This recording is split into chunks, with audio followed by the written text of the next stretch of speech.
자, 선생님 여러분 안녕하십니까? 여러분들은 지금부터 문제를 갖다가 풀어본 시간을 가질 텐데요. 여러분에게 제가 말씀드렸던 내용은 우리가 기본서 내용은 기본적인 이론 습득하는 데 중점을 두고요. 문제 풀 때는 문제 푸는 스킬, 어쨌든 이것도 기술입니다. 이 기술을 기르는 시간을 갖도록 합니다. 자, 여러분들은 지금부터 유통가이사 2급 유통가이사 모의고사 같은 내용을 갖다가 바탕으로 해서 한번 풀어볼 차례인데요. 거기에서 여러분 보고 있는 그 교재, 여러분이 앞에 나와 있는 핵심 요약적인 내용도 있을 것이에요. 그걸 우리는 따로 하진 않습니다. 왜냐하면 이미 기본서에서 다 했기 때문에 뭐 그것까지 한다면 엄청나게 많은 강의량이 되기 때문에 그건 하지 않고요. 그 다음으로 넘어와 가지고 문제가 있습니다. 문제가 총 1위부터 10회까지 있습니다.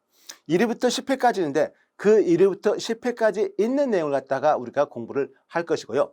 여러분들이 1위는 기본적으로 과목별로 유통물류 일반, 두 번째 과목 상권 분석, 세 번째 과목 유통 마케팅, 네 번째 과목 유통 정보, 이런 식으로 흐름을 갖다가 계속 할 것이고요. 여러분도 거의 비슷하게 그렇게 공부하시면 되고요.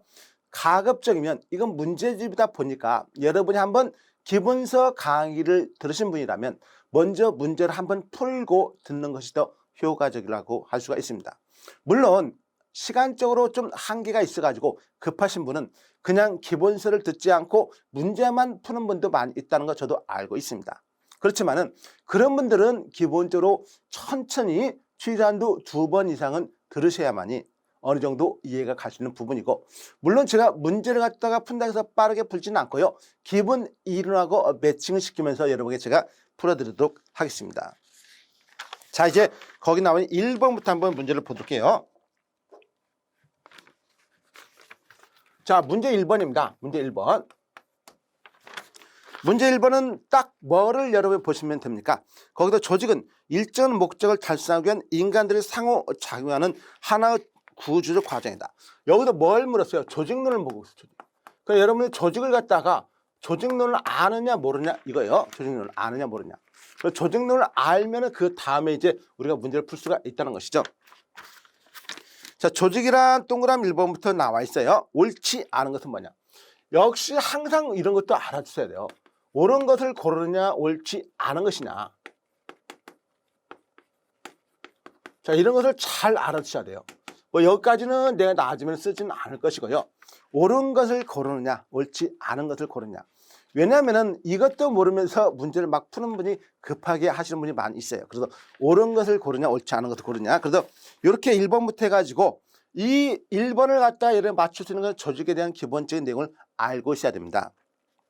그리고 1번에 조직은 일정 목적을 달성하기 위해서 필요한 재반사항들을 결정하여 집합 배열하여 그 같은 활동에 사람들이 배제하고 적절한 물질적 이유들을 준비하여 각 개인에게 권한을 이양하는 일이다.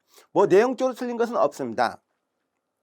2번에 조직이란 사람들이 목적을 달성하기 위한 가장 효과적으로 협력할 수 있도록 가능한 직무의 성격을 명확히 편성한다. 그런 다음에 책임과 권한을 명백히 한다는 것. 그 다음에 이것을 하위자에게 이양하고 또 상호관계를 설정하는 일이다. 가장 기본적인 조직의 정의가 바로 동그라미 2번이에요. 틀린 거 없습니다. 3번. 조직의 유의성은 경영자가 상황을 어떻게 잘 관리해서 그것을 목표로 하는 바를 보다 많이 성취하느냐. 이것에 따라서 수준이 실현될 수 있기 때문에 그것을 투입이 아닌 산출로 나타난다. 조직에 대한 유효성을 말하고 있습니다. 4번에서 조직의 유의성은 중요하지만 유의성만 강조하다 보면 효율성이 떨어질 수 있다. 그 결과 인적, 물적 자원은 낭비를 초래하게 된다. 반대로 효율성이 높은 경우라도 비유효적일 수 있다. 그래서 조직의 유효성을 경계하고 있죠. 동그라미 5번. 조직에서 탑으로부터 거리는 직위 수준 정도를 의미하고 있다. 즉 직위 간의 연결하는 수직선은 직위의 상호 동등함을 의미한다. 자, 여러분 거기에서 직위 간의 수직선이라는 말은 수직선. 수직이란 말은 제가 뭐라 했습니까? 수직선. 수직은 항상 어떻게 상이 있고 하가 있어요. 상과 하. 저 수평은 뭐예요? 좌우가 있죠. 수평은 좌우예요. 수평은 항상 뭐가 있다고요? 좌와 우예요. 좌우. 그러면 수직은 상하고 수평은 좌우예요. 그러니까 기본적으로 수직이 상사와 부하가 있겠죠. 상사와 부하. 수평적인 조직에서 상사와 부하가 있을 수가 없겠죠. 그러니까 우리는 조직의 원래 기본적인 개념은요, 수직적인 구조예요. 수직적. 윗사람과 아랫사람이 있습니다. 모든 조직은 이렇게 형성되어 있어요. 그래서 거기 보시면은 수직선은 지기 상호 동등함을 의미하고 아니에요. 동등함은 수평이에요. 그래서 5번이 틀렸네요. 수직이 아니라 수평. 자, 이런 식으로 여러분이 문제를 풀으셔야 돼요. 자, 문제 2번을 보도록 합니다. 2번. 다음 주에도 온라인 소매업, 무점포 소매업이 활성화되면서 점포 소매상들의 보이고 있는 변화 양상에 대한 설명을 먼 것은, 자, 무점포 소매다. 점포가 없다 이거예요. 점포가 없다. 그리고 무점포 소매상들이 뭘 겪고 있느냐, 이걸 묻고 있습니다. 동그라미 1번에 온라인 채널도 병행하는 하이브리드 유통 채널을 활용한다. 맞는 내용이죠. 2번에 종업원 및 종사원의 전문 교육을 강화하고 대고객 서비스를 향상해 나가고 있다. 맞어요. 3번에 점포 내에서 분위기 창출 등을 통해서 쇼핑의 즐거움을 더욱 중시하고 있다. 맞는 내용. 4번에 고객들과의 커뮤니케이션이 신속하고 다양하게 이루어지는 효과가 있다. 맞는 내용. 5번에 온라인 유통 채널 도입 초기 우호적이었던 입장에서 대립적인 입장으로 급격하게 변화하고 있다. 자, 그래서 기본적으로 무점포에서 어떤 점포하고 유점포하고 점포를 가지고 있는 유점포와 무점포 간의 관계를 말하고 있습니다. 이 말은 그냥 한마디로 이런 말이에요. 온라인이 발전하면 오프라인하고 어떤 관계를 맺겠는가? 자, 여러분 생각해 보세요. 똑같은 물건을 온라인에서 삽니까? 오프라인에서 삽니까? 물론 우리가 앞에서 쇼룸을 봤어요. 그러니까 실제로 물건을 갖다가 오프라인에서 사는 것보다 온라인에서 사는 것이 좀 싸니까 대부분은 많은 온라인에서 구매를 합니다. 그러면 두 업체 간에 온라인 업체하고 오프라인 업체가 갈등이 좋아질까요? 사이가? 갈등이 심화가 되겠죠. 당연히. 그래서 거기에서 우호적이었던 입장이 대립적인 입장으로 급격히 변하고 있다. 온라인 유통 채널 도입 초기에 처음부터 우호적이 아니었어요. 처음에 우호적이었다? 아니에요. 처음부터 갈등이 심화가 됐습니다. 온라인과 오프라인은. 그래서 어쨌든 왜 갈등이 심화되는 것은 다른 게 없어요. 가격을 싸게 팔고 비싸게 파니까 똑같은 제품을 여기선 싸게 팔고 여기선 좀 비싸게 팔면 대부분의 소비자들은 당연히 싸게 판 쪽을 선호합니다. 자, 그래서 정답 역시 5번이죠. 자, 문제 3번 보도록 합니다. 상호 분업의 원리로 참여한다면 사회 경제성과 능력을 분업 원칙. 자, 분업 원칙인데 여기서 이런 것은 문제를 갖다 주기 위해서 문제를 만든 것이죠. 분업 원칙 어디에서 우리가 배웠습니까? 중간상 필요 원칙이죠. 자, 왜 중간상이 필요하냐? 중간상 필요 원칙에서 왜 중간상이 필요하냐? 이 내용을 갖다가 한번 따져보는 것이에요. 그죠? 중간상 필요 원칙에 따라서 거기에서 나온 것이고, 이 분업 원리라고 했으니까 당연히 분업 원칙 정답을 친절하게 2번으로 바로 언급했어요. 이런 문제에서 지체하면 안 되겠죠. 문제 4번으로 갑니다. 유통기업의 다각화 전략은 기업을 둘러싸는 환경의 변화와 격신해짐에 따라서 기 필요성이 증대되고 있다. 다음 주 유통기업의 다각화 전략 동기와 거리가 먼 것은 뭐냐? 자, 여기서 다각화란 말이 나오는데요. 이 다자는 무슨 다자냐? 이게 이런 자자예요. 한자 따지면 마늘 다자예요. 마늘 다자. 그러니까 다각화란 것은 많이 어떤 걸 쓴다? 전략을 세우겠다 이거예요. 자, 그러면 어떤 회사가 굉장히 다각화 전략을 많이 해요. 여기에도 쓰고 저기에도 이쪽 저쪽 모든 방면에 다 전략을 써요. 그러면 그 회사가 어때서 이런 전략을 쓸 수 있을까요? 뭔가 회사 내부의 자원이 많이 쓰면 이런 전략 쓸까요? 적게 쓰면 쓸까요? 많이 쓰니까 이것저것 다 쓰잖아요. 많이 쓰니까. 왜? 이것저것 저것저것 다 쓰더라도 자원이 풍부하니까 다 막을 수가 있단 말이에요. 그러면 다각화 전략도 마찬가지예요. 그 회사의 자원이 풍부하기 때문에 이런 전략을 쓰는 것이에요. 만약 풍부하지 않으면 이런 전략 못 써요. 어떤 전략을 써야 돼요? 한 곳에만 집중할 수 있는 집중한 전략을 써야 돼요. 그래서 그런 개념을 알고 있으면은 이 문제를 풀 수 있는 것이에요.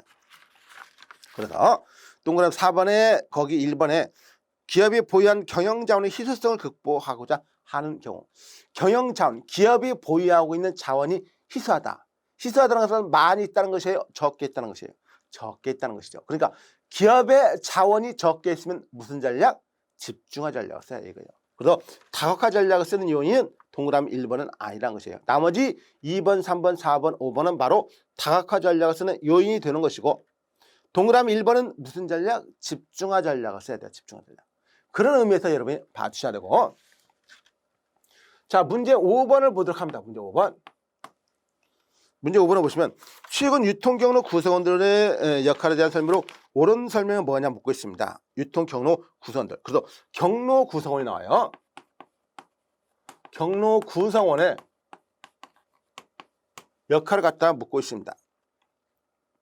동그라미 1번 봐요. 옳은 설명이니까 나머지 하나만 옳고 나머지 4개가 틀렸다는 것이니까 이런 문제가 은근히 좀 어려울 수도 있어요. 왜? 4개를 다 구분을 할 줄 알아야 돼요.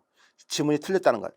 동그라미 1번에 유통경로 구성원은 다양한 기능을 수행하며 이 기능들은 제조업체로부터 최종 사용자에 이르기까지 연결된 흐름으로 실행되기 마련이다. 그래서 생산자, 도매상, 소매상, 최종 소비자까지 생산자는 개념에서 도매상이라는 흐름, 소매상이라는 흐름, 그 다음 최종 소비자는 이런 흐름까지 왔잖아요. 동그라미 2번 유통경로는 제품이나 서비스를 최종적인 사용을 하게 하거나 소비가 가능하도록 만들어주는 과정에 관여하는 상호 독립적인 조직체들을 짚어낸다. 2번에서는 뭐가 틀렸어요? 독립적이 아니라 의존적이에요. 의존적.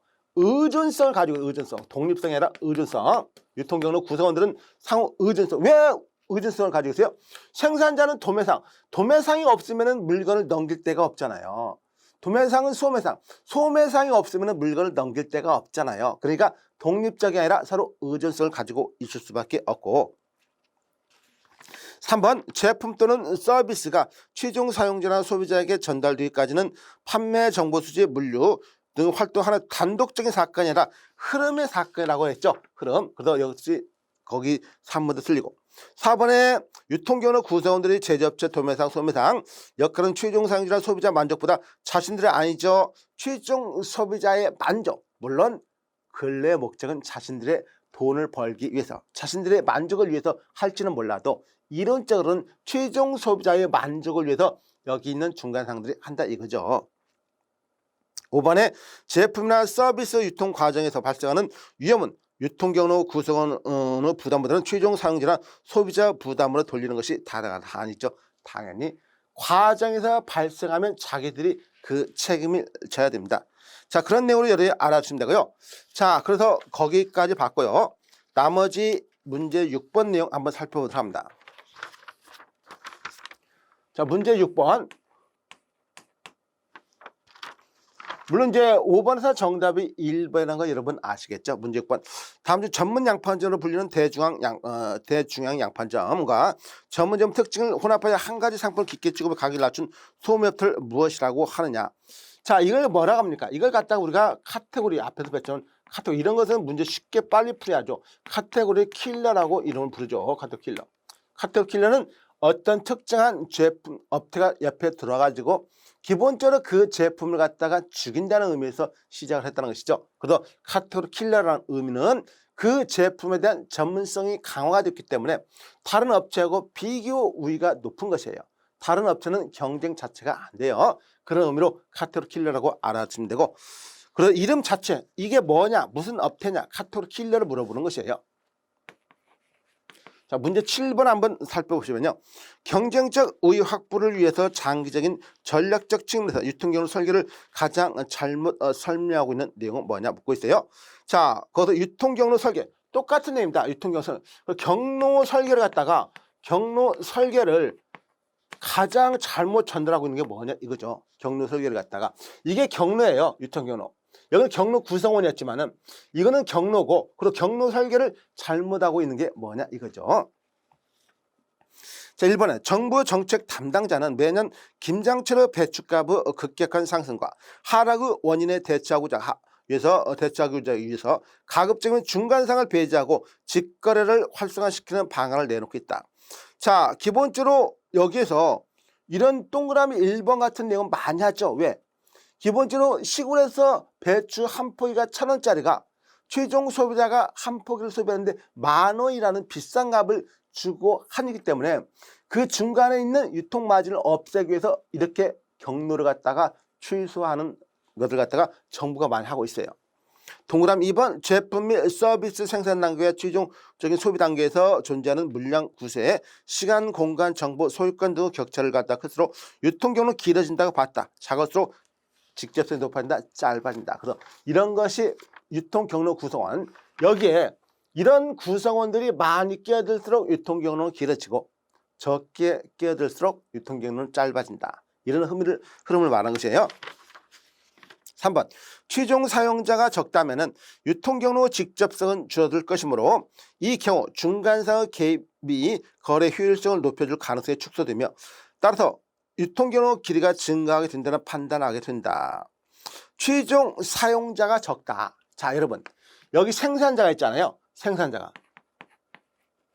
생산자가 있고 최종 소비자가 여기 있습니다. 자, 생산자가 물건을 만들었어요. 물건을 만들었는데 그 소비자가 한 명밖에 없어요.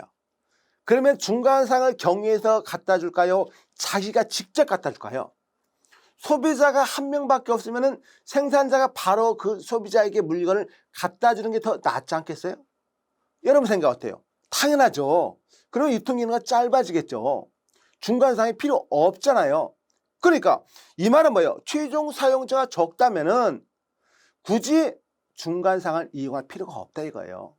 바로 갖다 주면 좋다 이거예요. 바로 갖다 주면은 이걸 묻고 있는 것입니다. 이걸. 그래서 거기에서 3번이 틀렸다고 이해하시면 되겠죠.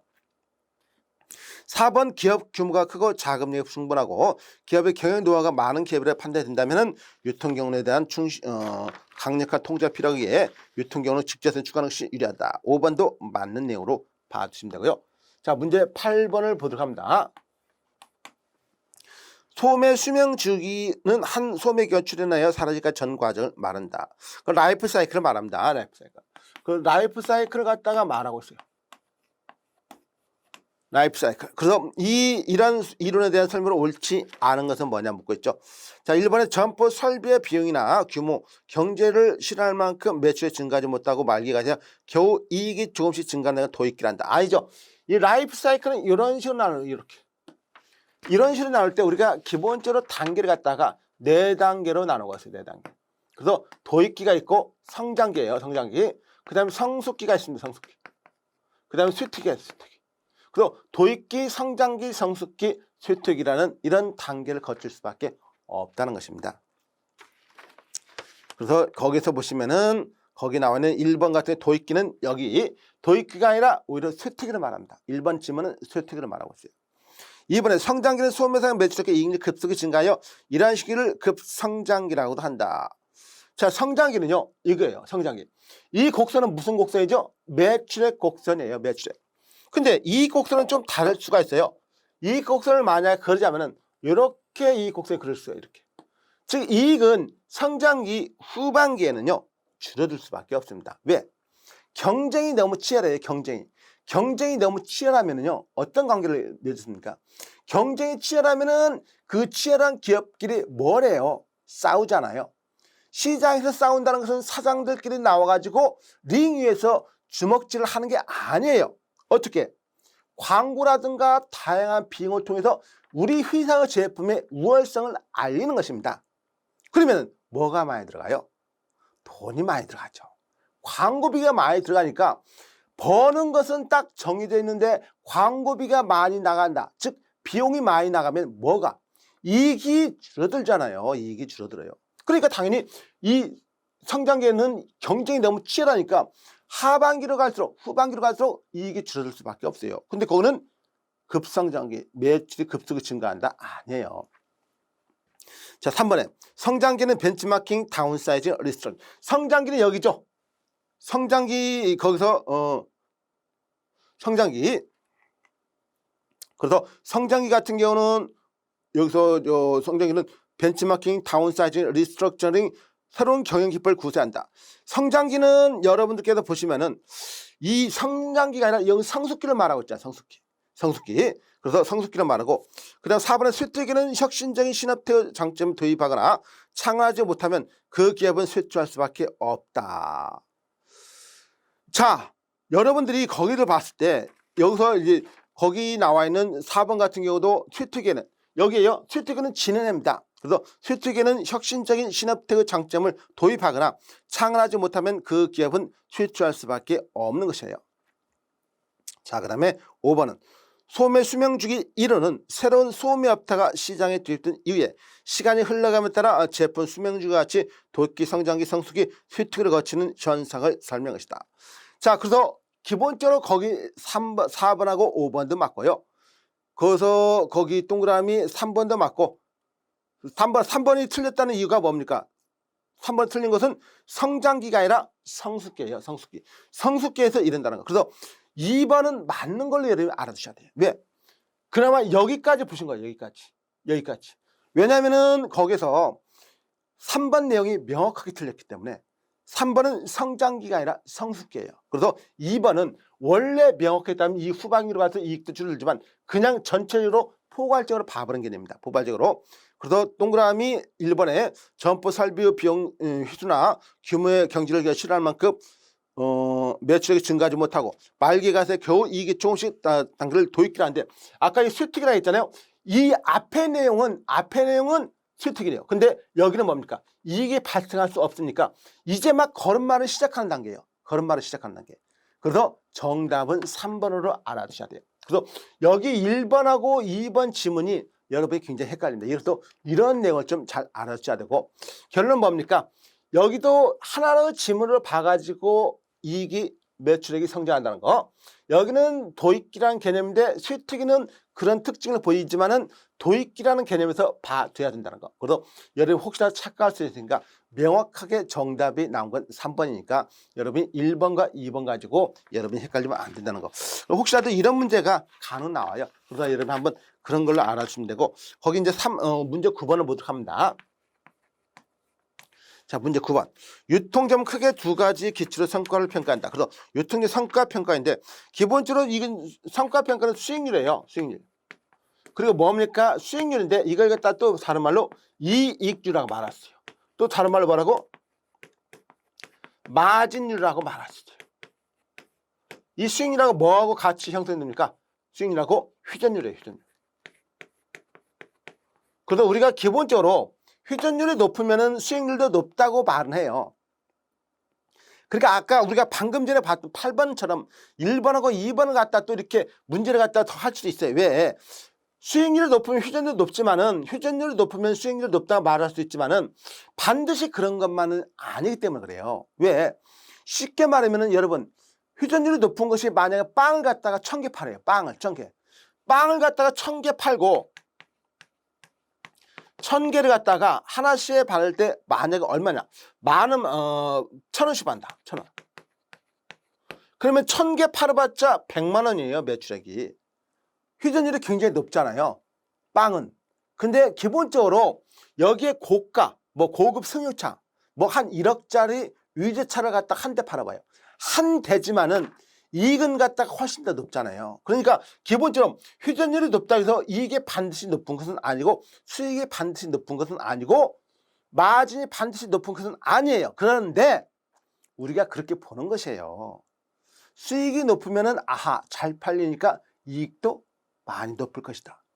세부적으로 들어가면 틀려요. 아까 우리가 8번 봤잖아요. 8번 같은 그런 내용이 나올 수 있다는 것이에요. 그러니까 그런 내용이 나올 수 있으니까 이것도 알아주시고, 이 두 가지를 기준으로 해서 항상 성립된다는 거. 여기 수익률과 회전율을 바탕으로 해서 항상 유통점포는 성과를 평가할 수밖에 없어요. 자, 문제 10번 한번 보도록 합니다. 문제 10번 보시면요. 백화점이라는 말이 나와요. 백화점은 하나의 매장 내에서 일괄 구매와 비교가 가능하도록 상품 부문별로 구색을 갖춰 진열 판매는 대규모 소매업체를 뜻한다. 이런 백화점 설명 가장 옳은 것은 뭐냐 묻거든요. 자, 역시 4개의 지문은 틀린 것이에요. 1개의 지문만 맞다는 것이죠. 1번에 각 부문. 여기 백화점 나왔는데 백화점을 여러분 지금 어떤 의미까지 알고 있나요? 도심 지역에 입주한다. 그리고 상품은 주로 판매품을 중점으로 하고 있다. 물론 편의품에서 전문품도 있지만은 동그라미 1번 각 도시 번화한 지구에 점포를 설립하고 판매하는 상품은 가맹본부. 이건 뭡니까? 프랜차이즈를 말하죠. 1번은. 2번은 판매품을 중심으로 편의품에서 전문품의 1위까지 다양한 상품 구색을 가지고 대면 판매. 대면 판매의 반대가 뭡니까? 셀프 판매예요. 당연히 2번 질문이 맞죠. 3번은 생산자나 도매상으로부터 상품을 저가로 대량으로 구매하여 초저가로 판매하고. 아니죠. 백화점이 사실은 비싸잖아요. 가격이. 똑같은 제품도 백화점에 판매한다는 이유 하나만으로 가격이 비싸요. 초저가란 말 틀린 거. 동그라미 4번처럼 매일 저가 장치가 추가하면 아니에요. 백화점에서 추구하는 가격 정책 뭡니까? 바로 하이로우 가격 정책이에요. EDLP는 Everyday Low Price. 어디? 할인점에서 주로 추구하는 가격 정책이죠. 5번의 주요 특징은 비식품류 취급, 회전이 빠른 상품 취급. 아니에요. 5번 같은 지문은 바로 할인점과 같은 대형 점포 같은 특징, 할인점과 같은 대형 점포에서 나오는 특징이에요. 자, 그런 내용으로 여러분이 알아주시면 되고요. 자, 그래서 정답은 2번에 있는 백화점에 대해서 말하는 게 그것밖에 없어요. 문제 11번을 보도록 합니다. 자, 하이퍼마켓이 나왔어요. 하이퍼마켓. 하이퍼마켓. 제가 이미 여러분 때 기본 이론 때 설명드렸죠. 이 하이퍼마켓. 우리 유통시험에서 대부분은 미국식 이론이라고 설명드렸어요. 근데 유일하게 유럽식 이론이 두 가지가 있습니다. 바로 첫 번째 유통물류 일반에선 하이퍼마켓. 이건 프랑스의 까르푸가 최초로 1962년 파리 근교에 세운 출처 업체예요. 그 다음에 뭐였습니까? 바로 유통정보에서 EAN 바코드 때 유러피안 아티클 넘버 거기 설명할 때 두 개를 갖다가 유럽에서 나오는 이론이라고 제가 설명드렸죠. 역시 마찬가지예요. 이 하이퍼마켓 특징 뭐죠? 식품과 이 식품하고 뭐하고 비식품을 갖다가 비식품을 가장 전형적으로 구분하는 업체가 바로 하이퍼마켓입니다. 식품과 비식품을. 그래서 동그라미 1번에 하이퍼마켓은 대형화된 슈퍼마켓의 할인점을 접목시켜 저가로 판매하는 유통업체이다. 맞는 내용. 2번에 하이퍼마켓은 대형 슈퍼라든가 할인점, 창구점의 개념을 조합하여 식품과 비식품 매장을 6대4, 뭐 5대5도 괜찮아요. 좌우지간 식품과 비식품을 이런 식으로 구분했다는 거 최초 업체가 바로 하이퍼마켓이라는 걸로 알아주면 되고 동그라미 3번 주요 특징은 메이커와 백화점의 비인기 상품 재구점 하자. 자, 이건 동그라미 3번은 뭘 말하는 것입니까? 동그라미 3번은 아울렛을 말하고 있어요. 아울렛을 말하고 있어요. 동그라미 3번은. 그래서 3번은 하이퍼마켓은 아울렛이 아닙니다. 그래서 3번 질문은 아울렛. 4번과 5번은 모두 맞는 내용이고요. 자, 12번을 보도록 합니다. 문제 12번을 보시면 무점포 소매상은 비교적 최근에 도입하고 있는 소매 업체지만 교통난 맞벌이 등으로 쇼핑 시간에 여유가 없는 소비자들에게 시간을 절약해주는 효용을 제공해주며 소매업자 입장에서는 무점포이므로 점포 비용이 절감되며 입지 조건에 관계없이 목표 고객에 접근하고 고객의 잠재수를 자극할 수 있는 이점가 있다. 이런 무점포 소매상의 종류로 볼 수 없는 것은 뭐냐? 자, 무점포, 점포가 없다 이거예요. 점포가 있다는 것을 유점포, 점포가 없다는 것은 무점포예요. 그럼 점포가 있는 유점포하고 점포가 있는 무점포를 비교하는 것입니다. 기본적으로 이미 제가 이런 구분을 할 줄 알아야 된다고 설명드렸죠. 우리가 아까 방금 전에 봤던 몇 번에서 봤습니까? 문제 6번에서 본 게 하나 있어요. 6번에서 뭘 봤습니까? 바로 카테고리 킬러죠. 카테고리 킬러. 역시 카테고리 킬러는 점포가 있을까요? 없을까요? 점포가 있는 유점포예요. 점포가 없는 무점포예요. 나머지는 직접 판매 다이렉트 셀러, 자동 판매기 오토매틱 밴딩, 카탈로그 판매, 카탈로그 마케팅, 홈쇼핑, 텔레비전 마케팅 모두 다 기본적으로 무점포 상태에서 판매를 하는 것입니다. 카테고리 킬러는 점포가 있는 유점포라는 거 알아두시면 되고요. 자, 문제 13번은 보도록 합니다. 13번에서 한정기능 도매상은 도매상에 제공할 수 있는 기능을 여러 가지 기능이 있습니다. 몇 가지 도매 기능을 특화하여 도매상 이에 해당하지 않는 것은. 자, 우리가 도매상이 있는데 도매상의 종류 크게 두 가지가 있죠. 완전 서비스형 도매상이 있고 한정 서비스. 한정 서비스형 도매상이 있다고 그랬어요. 그러면은 우리 시험에서는 어떤 의미에서 제가 시험에 많이 나온다고 그랬죠? 당연히 완전 서비스형 도매상은 무슨 뜻이냐면은 이 사람들은 도매상의 기능을 다 해요. 그러면은 뭘 못하는지를 알아야 못하는 뭐를 묻는데 못하는 게 없네. 못하는 게 없는 사람한테 너 뭘 못하니라고 물어볼 수 있을까요? 물어볼 수가 없죠. 못하는 사람의 뭔가를 못하는 사람에게 뭘 못하냐고 물어봐야겠죠. 근데 나는 이것은 하고 저것은 못한다고 답을 할 수가 있겠죠. 그래서 완전 서비스형 도매상은 도매상으로서 기능을 다 하는데 여기서 약점이 하나 있었죠. 무슨 약점? 이 도매상의 종류 중에서 뭐가 있었다? 두 번째 뭐가 있었어요? 바로 한정 상품 도매상이 있었어요. 이 한정 상품 도매상은 완전 서비스형 도매상의 종류에 속해요. 어디에 안 속하고 한정 서비스형 도매상에 속하는 게 아니에요. 그러니까 이 개념에서 여러분이 알아달라 이거예요. 이렇게 해서 시험이 많이 나오니까. 그래서 문제 자체도 마찬가지예요. 거기서 동그라미 2번 한정상품 도매상은 서로 관련성 있는 철물이나 가구처럼 어느 정도 연관성 있는 상위 제품들을 몇 가지 동시에 취급하는 도매상이다. 맞아요. 한정상품 도매상은. 그런데 완전 서비스형 도매상에 속한단 말이에요. 한정상품 도매상이라 해서 한정 서비스형 도매상에 속하는 게 아니에요. 이렇게 해서 문제가 나오는 거죠. 문제 형태가 이런 식으로 해서 비해를 두는 것이에요. 왜? 어찌 보면은 수험생은 약 올리는 것 같죠.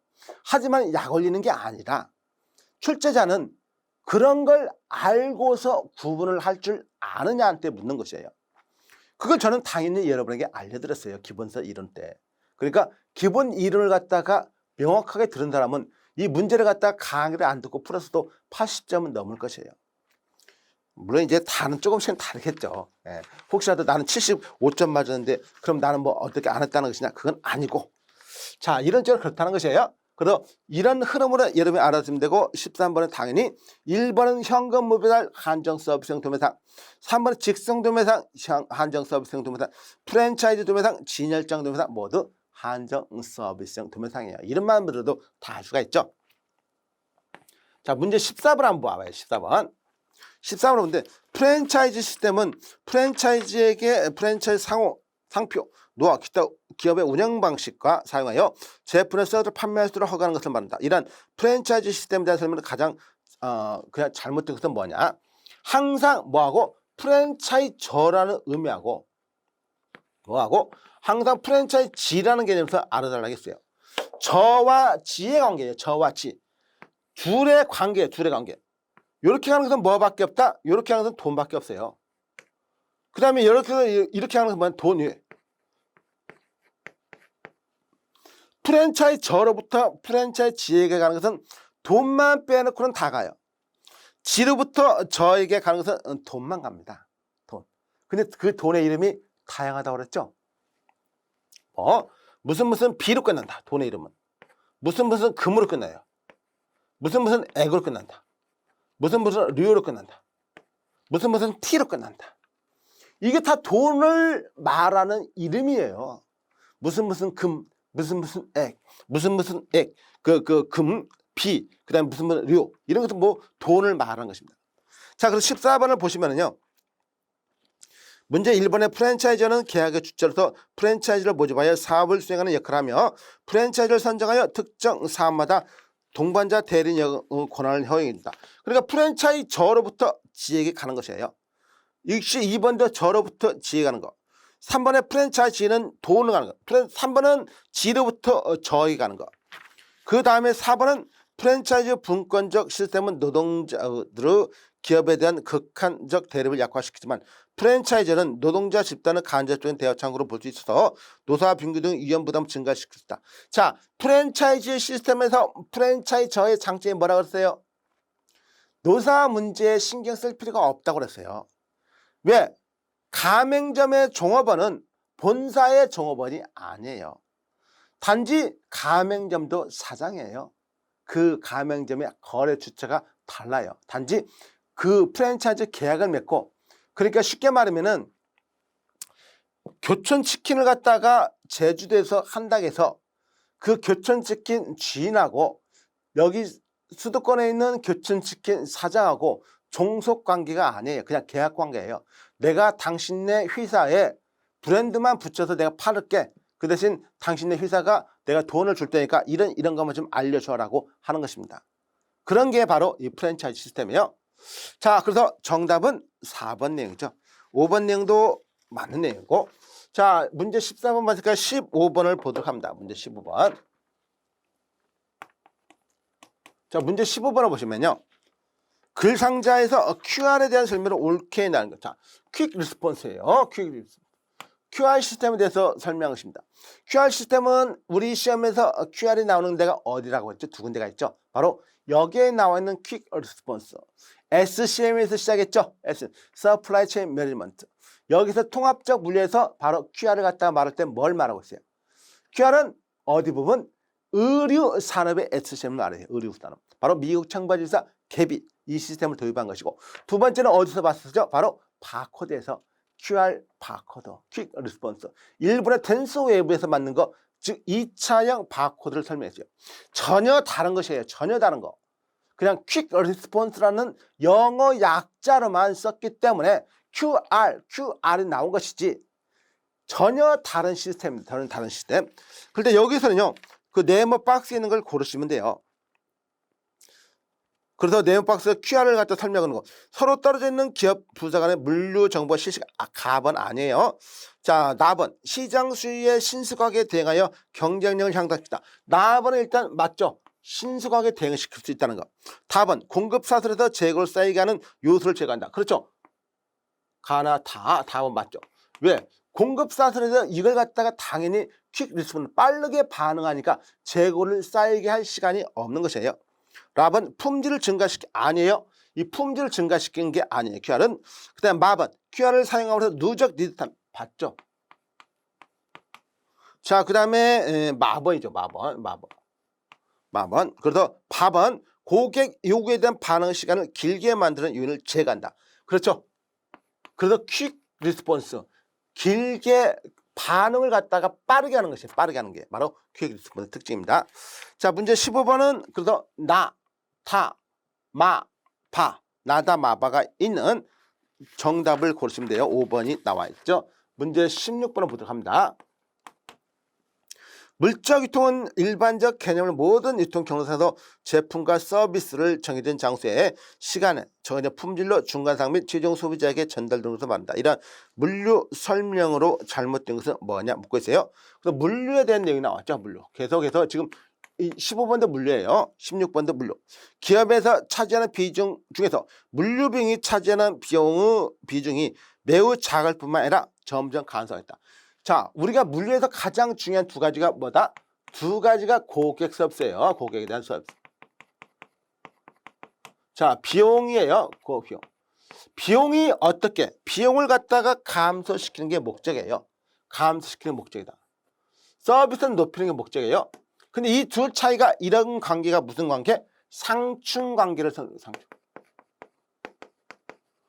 관계. 그 트레이드 오브 관계라고 해요. 트레이드 오브. 이렇기 때문에 하는 것인데 비용이 감소되면 할 필요가 없는 것이에요. 비용이 증가되니까 하지. 그래서 거기에 나와 있는 기업에서 차지하는 비용 중에서 물류 비용이 차지하는 비중이 매우 작을 뿐만 아니라 작다면 이런 거 하지 않습니다. 크기 때문에 하는 것이죠. 그래서 작다면 안 하는데 어쩔 수 없이 비용이 증가되기 때문에 줄이려고 이렇게 하는 거예요. 줄이려고. 그래서 1번이 틀렸고 나머지 내용은 모두 맞죠. 자, 문제 17번 한번 보도록 합니다. 17번. 그 다음으로 넘어가세요. 17번 문제 내용 한번 보시면은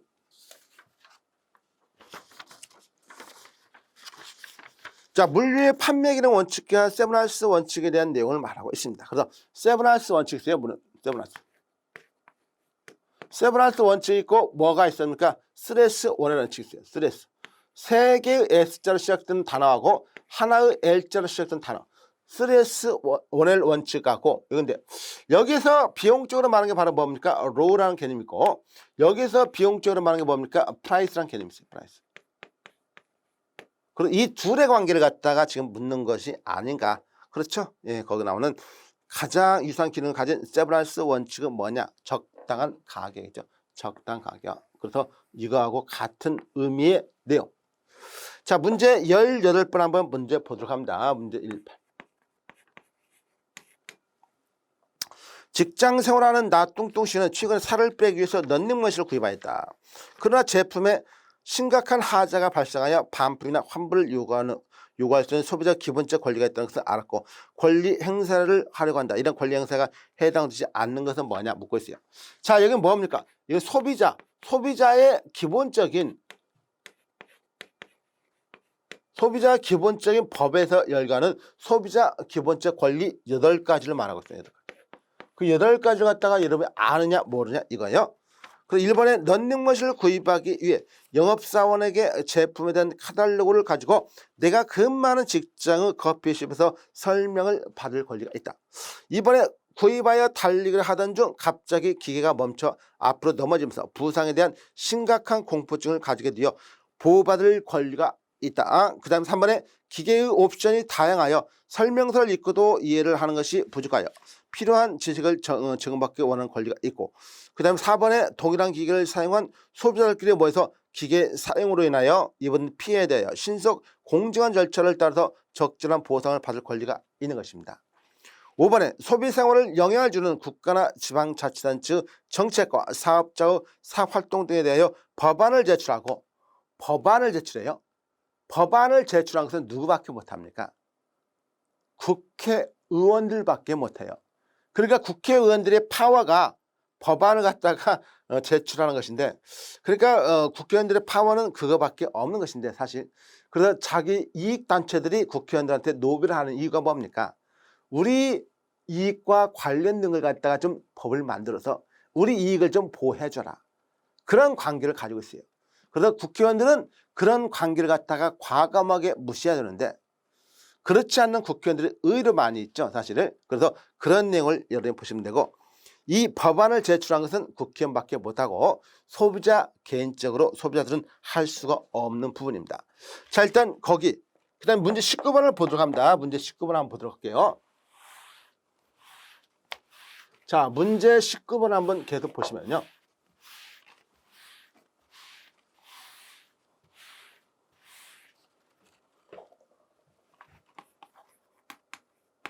문제 19번에서 물류 공동화에 대한 설명으로 옳지 않은 것은 뭐냐? 자, 물류 공동화예요. 물류 공동화. 물류 공동화에 대한 설명으로 옳지 않은 것을 묻고 있습니다. 자, 공동이란 말. 절대 혼자서 공동이란 말 쓰지 못해요. 공동이란 말은 뭡니까? 나하고 상대.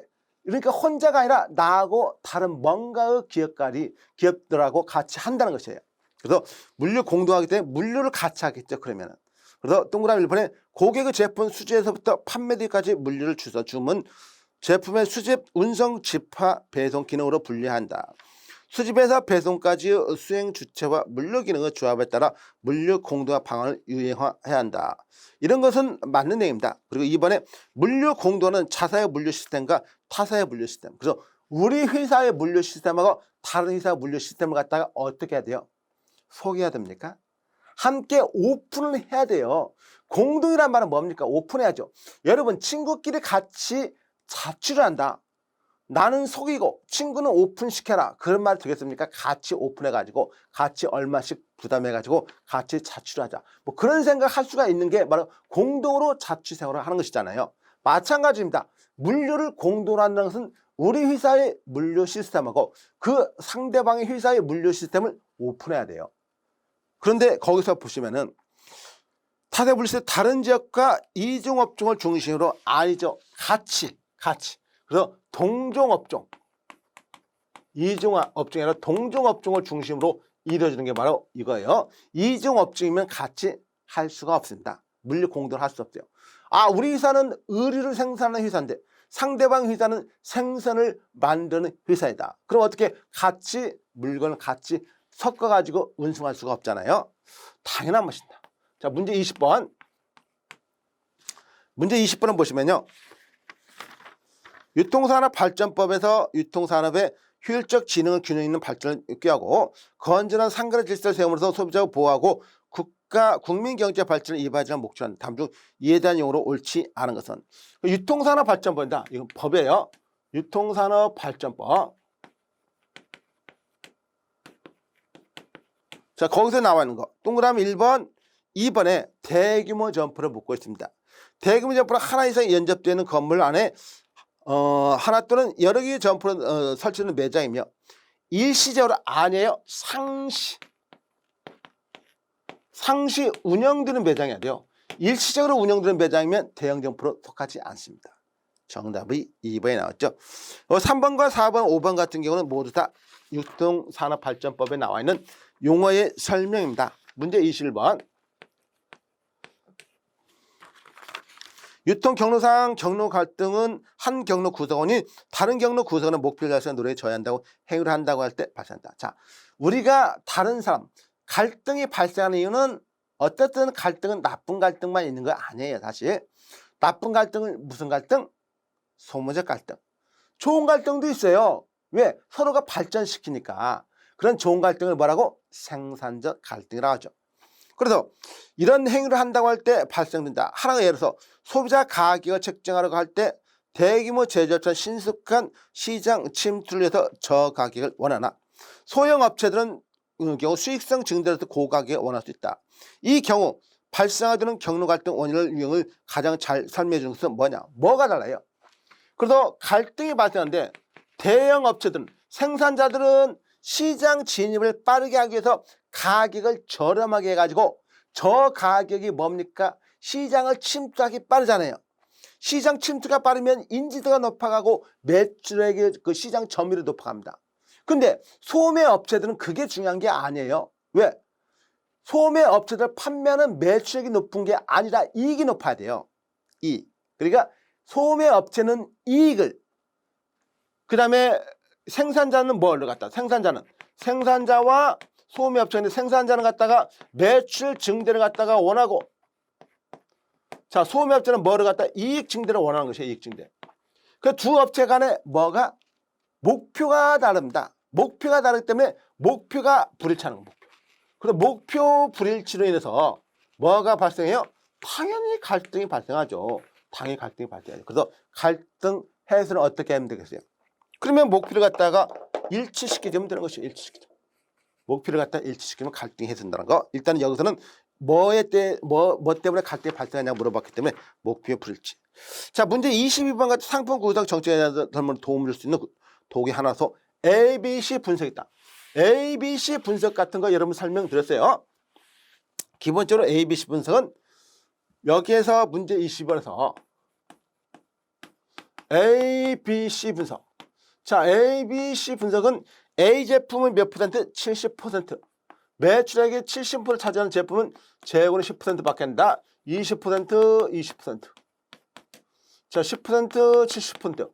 이런 식으로 해서 이미 설명을 드렸습니다. 그래서 1번 내용 거기 맞는 내용. 2번에 ABC 분석은 특정 성과 측정 기준에 의해서 상품의 등위를 매겨서 의사결정에 도움을 주는 방법이며 판매 시장에서 상품 품목 대상으로 이루어지며 구매 시장 밴들 대상 전혀 아니죠. 이런 개념하고 설명이 너무 다릅니다. 그래서 2번이 정답이고, 자, 23번 문제를 한번 보도록 합니다. 문제 23번. 23번 보시면 경로 구조는 할당 등 유통 기능들을 담당하는 경로 구성들이 집합으로 정한다. 경로 구조에 대한 설명은 올바른 설명이 가장 거리가 많은 이 경로 구조입니다. 경로 구조. 경로 구조는 갖다가 어디에서 우리가 문제 5번하고 문제 7번에서 봤던 내용하고 거의 차이가 없어요. 그래서 여기서는 이제 올바른 설명의 거리가 먼 것이니까 동그라미 1번에 포괄 범위가 커질수록 개개 중간상의 역할은 축소될 수밖에 없고요. 2번에 전문품 고가품에서 집약적 유통이 아니라 전문품 전속적 유통이에요. 집약적 유통은 저가의 제품이죠. 그리고 전문품 전속적 유통이 아니라 전속적 유통이고, 또 다른 말로 배타적 유통이라고 하죠. 자, 그렇네요. 그래서 정답은 2번. 자, 문제 24번을 보도록 합니다. 24번. 유통 기능의 수행으로 가장 잘못 기술한 건 뭐냐 묻고 있어요. 유통 기능입니다. 유통 기능. 유통 기능 수행에서 가장 잘못된 것은 1번에 여러 공급업자도 상품을 구입한 후 재판매하는 기능을 수행한다는 거. 당연하죠. 유통에 대한 기본적인 개념이니까 2번의 생산 시점과 소비 시점의 귀를 연결하면서 시장 효용을 창출하는 기능을 한다. 자, 맞는 얘기고 3번도 맞고 4번도 맞아요. 5번. 재고 유지 및 상품 진부화 등 위험을 공급업자에게 전가하여 자신의 이익을 확대한다. 전가하는 이런 기능은 없죠. 위험을 전가하는 기능을 하면 안 되는 것이죠. 자, 문제 25번 마지막 문제가 될 것일 것 같아요. 25번. 소매업이란 유통경상 유통 말단에 위치하여 최종 소비자에게 상품 및 서비스 활동을 수행하는 업종으로 소매상은 소매업을 직접 수행하는 상인을 지칭한다. 이에 대한 설명으로 가장 옳지 않은 것은 1번은 미국 AMA에서 정했죠. 50% 이상인 조직체를 소매사 정의한다는 거. 2번은 소매상이 주는 판매 대상 최종 소비자, 즉 가게가 되며 도매상이 상대로 주는 고객인 최종 소비를 제외한 모든 개인 및 조직이다. 이미 설명드렸던 내용이고. 3번에 소매활동은 사람 우편, 전화, 자동 판매 같은 판매 방법에 수행되게 되면 거리나 소비자 집에서는 이루어지지 않는다. 자, 당연히 무점포인 방문 판매. 방문 판매는 당연히 어디에서 이루어져요? 집에서 이루어지고 있습니다.